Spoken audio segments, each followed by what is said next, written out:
right.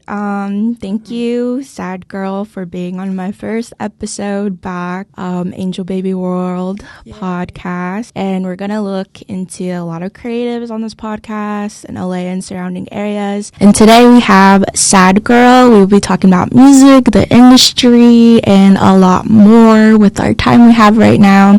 So first of all, how are you doing? I'm good. How are you? I'm good. So tell us who Sad Girl is. Well, okay, I'm sorry. Sad Girl is a mixture of many things. I wouldn't just say I'm just one thing. I'm very diverse. I don't like to put myself in a box. I like to, explore many things. So I would like to say that I can't even though you didn't ask me about a genre, but I like to say that I'm a no genre artist because I don't stick to one sound. So I feel like that sums up. So when did you start making music? About 3 years ago. Okay. Yeah, I started taking it really serious about 3 years ago because I've tried to do music before, a few years prior to that, but I don't know. I felt like I didn't know where I was in the music or who I wanted to be in the music, so I couldn't really give it my all, so I kind of would get into it, quit, get into it, and quit. And then one day I met this guy who was a videographer, and he just so happened to be like, let's make a song and then go shoot a video and do all this stuff in one day. And I'm like, why would we do something like that? That's crazy. But I'm also for adventure. So I'm like, okay, whatever, let's try it. So I did it. And I made a song or whatever, and we shot the video.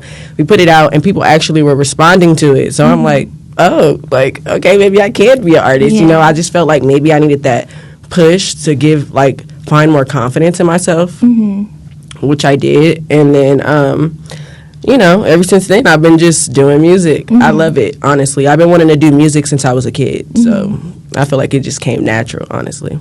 What's, some advice you would give someone who was in your place before, when you're thinking about music and then you're and then you go back to it and, what would you tell them? Honestly, keep on doing it. Regardless of how you feel, it's going to be a bumpy ride. Nothing in life is going to be easy. I feel like anything that you put your mind to, you can do it.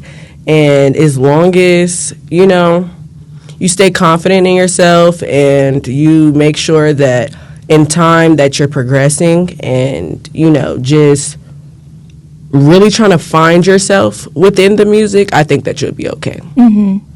How do you get over, self-doubt? Because I know every artist goes through that. Definitely. And you're just fuck this, why am I doing this? Right. You know what I mean? So, how do you overcome that personally?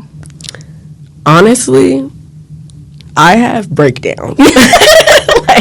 I will cry, I'm gonna scream it out, and, I'm gonna be okay, fuck this shit. I can't do it anymore, I'm done. And then I'm okay, maybe I should pray about it, or maybe I should just, center myself and meditate, you know what I'm saying? I need a reset to gather my thoughts so that I can get back on track, because I know what I want to do. It's just in the moment when things aren't going the way that you would want it to go, especially when you're putting in the work, it's it can be frustrating, and I get that, because right now I've kind of been going through that. I feel like I work very hard with my music, and I feel like I don't get the recognition that I deserve, or people don't really pay attention, and I'm what do I need to do for you to see this is good music, but I mean, it comes with time. You have to also be patient, so that's very important. So what would you say is something that you learned this year that really helped you progress as a person, as an artist? Don't take everyone's advice when it comes to the music. Honestly, I would say don't take no one's advice.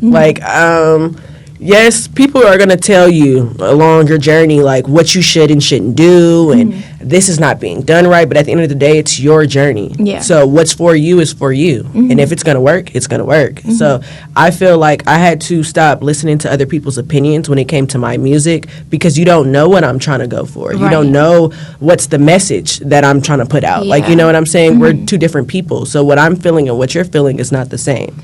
So really just follow your heart. It's so funny that you say that, because when I was in music school, I had this demo, right? And it's like this really alt rock, and I showed my professor. And he was like, I think you should do like more hyper pop. I'm like, bitch, what? Like, how do you get hyper pop from what I'm like? It's really angsty. There's guitars. Like, I'm like, why would you say that? Like, it's just so out of the box. You just gotta. So I did listen to myself, and that's my most played song, and that's like what people know me from. That's so I think like. I sometimes think like people like in the industry, they just like to like say shit and tell you things so they feel like, oh, I know this, I know that, you know? You're so right about that, because I feel like people do that to fill your head with doubt, because they see how bright you can shine. Yeah. And people are intimidated by that, right. Especially when they don't have that. They do it indirectly, you know, so they're not outright saying like, oh, like don't do your music. You're like, oh, you should do this or do that to make your self-doubt even like more. Right. Yeah.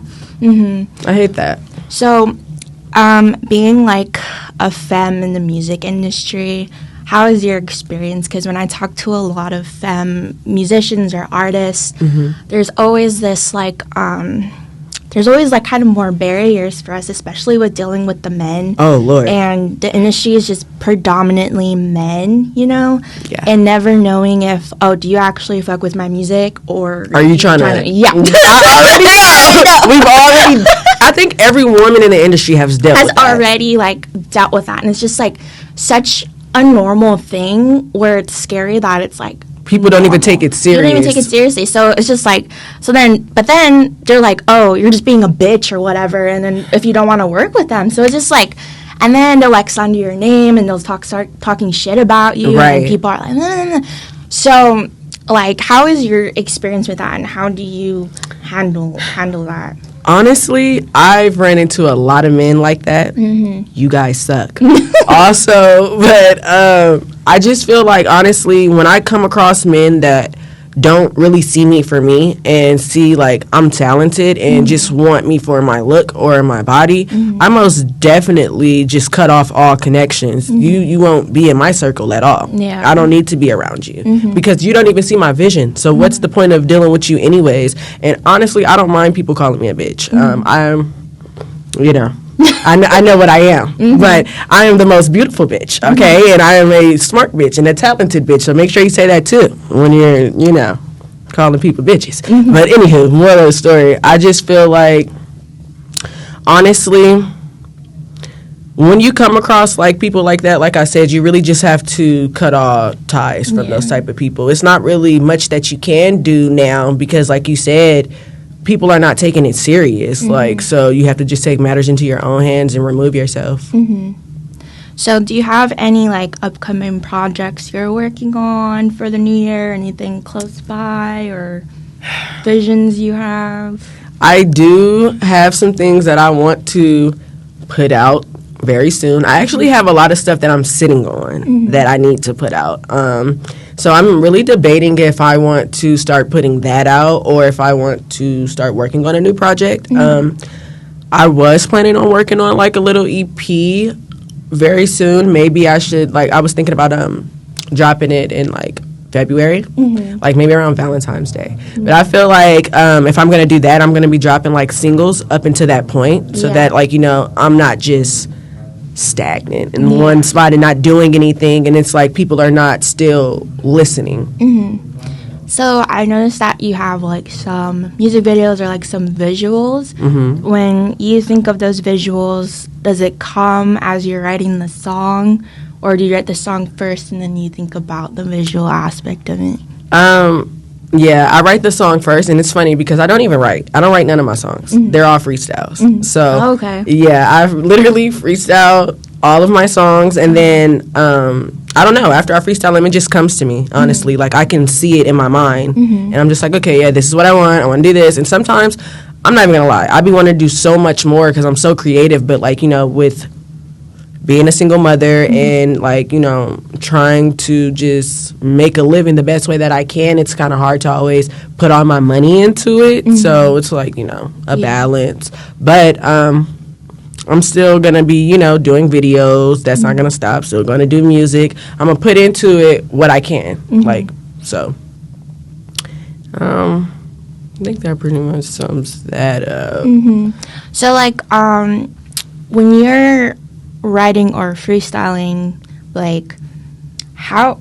I've never met someone that just, like, freestyles, like, everything. So, like, can you, like, explain, like, that creative process? Like, when you're just hearing, like, whatever track you have, like, how are you able to do that? Because I have to think about it, and then I have to be like, does this rhyme with this? Or, like, what is this saying? Like, honestly, the beat tells me what to say. Like, I'll hear that beat, and it'll be like, oh, okay, it makes you feel like this. And then it'd be like, okay, so now I'm hearing, like, different things. Like, the beat literally talks to me, so I don't know. It's, like, a weird process. It's kind of like, if you get it, you get it. So how is it being a mother and also a music artist? Because I feel like a lot of people lose themselves when they become a mother. That's all they become, you know, and they lose their individuality. And I see you, and you have so much individuality. You have so much drive.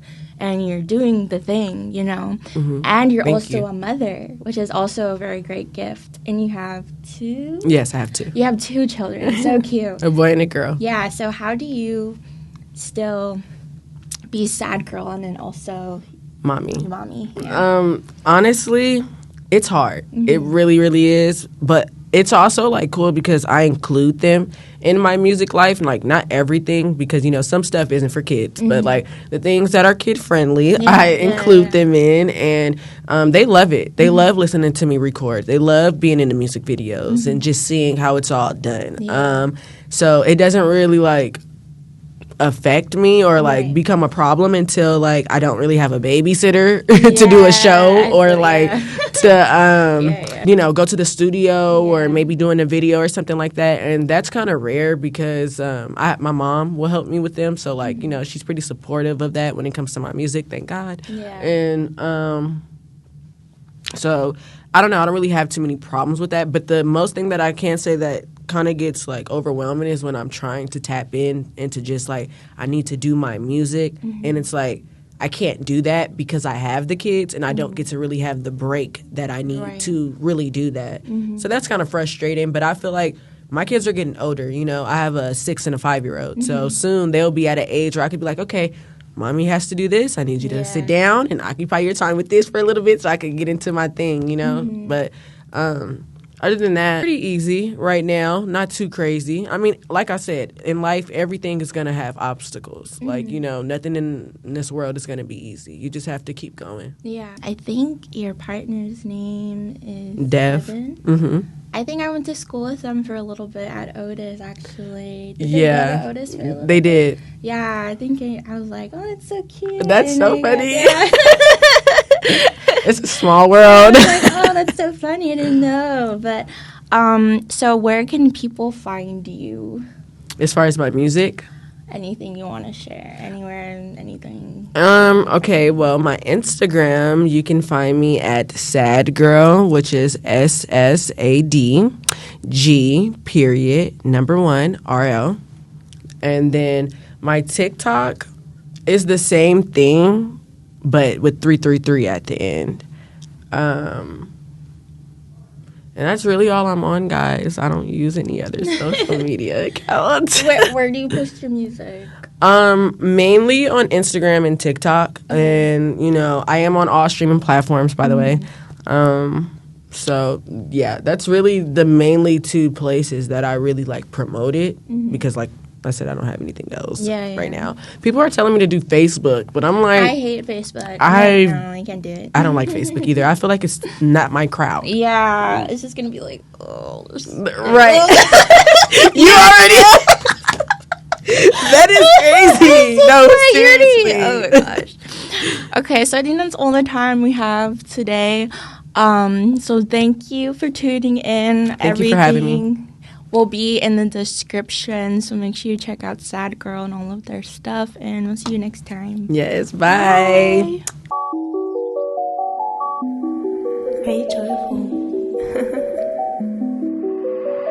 Rosie.